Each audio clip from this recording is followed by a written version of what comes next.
ধরাবাঁধার গ্রামে একটা বাসা বেঁধেছিলেন টনাটনি, ঠিক আছে? কি করি বলো তো, বাসাটা মজবুত রাখার জন্য তো আমাদেরকে একটু বাসাটা ভালো করে বানাতে হবে, তাই না? না হলে তো খুব প্রবলেমে পড়ে যাবো। চলো তাহলে যাই আমরা। তারপর ওরা দুজনা বাসার থেকে উড়ে গিয়ে তাদের বাসাটা মজবুত করার জন্য যাচ্ছেন। বলছি কি করি বলো তো, ডিমটাকে তো রেখে আসলাম একা একা, কি যে বলছি তুমি ভয় পেও না, কিছু হবে না। তারা দুজনা উঠতে উঠতে বাসার দিকে ফিরে যেতে যেতে দেখছেন যে তার মামা এক পিঠে করে তার বাসাটা ঠিক করার জন্য কিছু খড়ি জোগাড় করে নিয়ে উনি যাচ্ছিলেন, ঠিক আছে?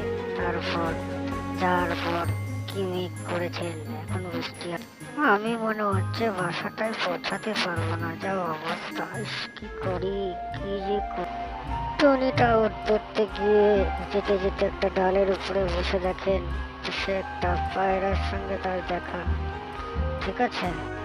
বলছি জানো পায়রা ভাই, আমার খুব বিপদ, আমার বাসাতে আমার ডিমটা রয়েছে, আমার খুব চিন্তিত হচ্ছে। ঠিক আছে, তাহলে যাই দেখি কিছু কাউকে দেখা যায় কিনা। টনিটা গিয়ে টনাকে বলছে, ঠিক আছে চলো তাহলে তাড়াতাড়ি বাসায় ফিরে যাই, চলো চলো। ঠিক আছে চলো তাহলে। ই মা, কি ঝড় বৃষ্টি হচ্ছে, আমি তো যেতে পারছি না। ইস, কি বিপদে পড়লাম, আমার মনে হয় ডিমটাকে আমি রক্ষা করতে পারবো না। হ্যাঁ হ্যাঁ, আমি পারছি না, এ বাবা আমার ভয় লাগছে। কি ঝড় হচ্ছে বাবা, বিদ্যুৎ চমকাচ্ছে, আমার আন্ডাটা যে কি হবে, আমার তো খুব চিন্তিত। আমি বলছিলাম যে তখন ওরা দুজনকে টিয়া পাখি বলছিলেন, ঠিক আছে তাহলে তোমরা আমার বাসাতে আসো, এসে এখানে রেস্ট নিয়ে তারপরে তোমরা বাসায় ফিরে যাবে যখন বৃষ্টিটা কমে যাবে, ঠিক আছে? না হলে তো খুব অসুবিধায় পড়ে যাবে, যাবে কি করে? হুম, ঠিক আছে এখানে থাকো। তাও সত্যি টিয়া বন্ধু, তুমি আমাদেরকে বাঁচালে, তোমাকে যে কি বলে কৃতজ্ঞতা। এটা বাঁচানোর কি আছে, আমি তো আমার কর্তব্য করেছি। তুমি জানো টিয়া বন্ধু, আমার মনে হচ্ছে আমার বাসাটা সুরক্ষিত নেই, কি ভয় লাগছে, আমাদের ডিমটা যে কি হবে সেটা।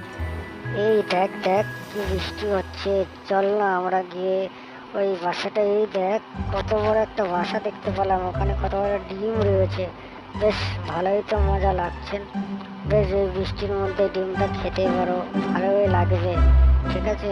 বেশ মজা করে খাবো ডিম। এই তুমি এটা কি বলছো, এমন করো না, ঠিক আছে?